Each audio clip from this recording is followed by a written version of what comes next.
कश्मीर में मुस्लिम आबादी ज्यादा थी, इसके बावजूद भी कश्मीर हिंदुस्तान में क्यों जुड़ गया, पाकिस्तान में क्यों नहीं जुड़ा? क्या आप जानते हैं? दरअसल आजादी के बाद साल 1947 में कश्मीर के राजा हरि सिंह ने भारत और पाकिस्तान में शामिल ना होते हुए इंडिपेंडेंट रहने का फैसला किया था। इसलिए पाकिस्तान ने 22 अक्टूबर 1947 को कश्मीर पर हमला कर दिया था।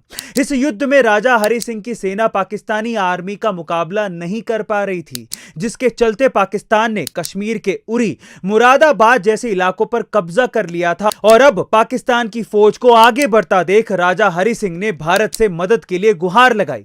लेकिन उस वक्त कश्मीर के एक आजाद मुल्क होने की वजह से भारत मदद नहीं कर पा रहा था, क्योंकि पाकिस्तान ने कश्मीर पर हमला किया था, भारत पर नहीं। ऐसे में कश्मीर के राजा हरि सिंह ने पाकिस्तान से कश्मीर को बचाने के लिए भारत के साथ विलय होने का फैसला लिया था। इसलिए आखिरकार 26 अक्टूबर 1947 को हरि सिंह ने इंस्ट्रूमेंट ऑफ एक्सेस पर साइन कर दिया था और तब से अब तक और आगे तक भी कश्मीर भारत का अभिन्न हिस्सा था, है और रहेगा। क्या टाइटैनिक जहाज के डूबने को लेकर हमसे झूठ बोला गया? क्या टाइटैनिक जहाज कभी डूबा ही नहीं? क्योंकि खबरों के मुताबिक जो जहाज उस रात बर्फीली चट्टान से टकराकर डूबा था वो टाइटैनिक था ही नहीं।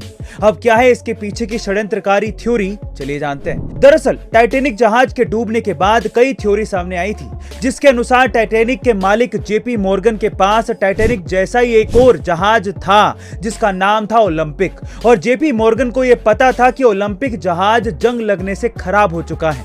इसलिए वो ये चाहते थे कि ओलंपिक बीच समंदर में डूब जाए ताकि जहाज के इंश्योरेंस से उन्हें करोड़ों रुपए मिल जाएं। हैरानी की बात तो यह है कि उस रात जहाज पर जितने भी लोग मौजूद थे उसमें ज्यादातर जेपी मॉर्गन के कॉम्पिटिटर ही थे, जो उस रात जहाज के डूबने के साथ ही डूब गए।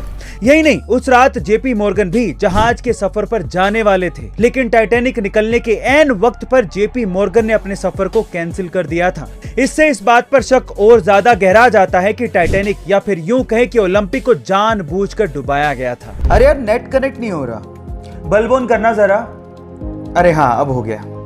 आप लोग क्या लग रहा है मैं मजाक कर रहा हूं? आने वाली टेक्नोलॉजी ऐसी होने वाली है जब आप सिर्फ एक बल्ब ऑन करोगे और आपका नेट चल जाएगा। आज के टाइम पे आप लोग इंटरनेट चलाते होगे वाईफाई को ऑन करके, लेकिन आने वाले समय में इसकी जरूरत नहीं पड़ेगी, क्योंकि अब आ गया है वाईफाई को रिप्लेस करने वाली बेहतरीन टेक्नोलॉजी लाइफाई, जिसकी फुल फॉर्म है लाइट फिडेलिटी। एक्चुअली वाईफाई में हम लोग रेडियो वेव्स को यूज करते हैं और जिससे जो डेटा आप लोग ट्रांसफर करते हो, बेसिकली इंटरनेट का मतलब ही डेटा ट्रांसफर है, वो इतना सिक्योर नहीं होता। लेकिन लाइफाई से, यानी कि लाइट फिडेलिटी से जब आप डेटा ट्रांसफर करोगे तो वो ज्यादा सिक्योर्ड भी होगा, ज्यादा स्पीड से भी होगा। और इस टेक्नोलॉजी को देने वाले का नाम है हैरोल्ड हस। तो बंदे के लिए एक लाइक तो बनता है।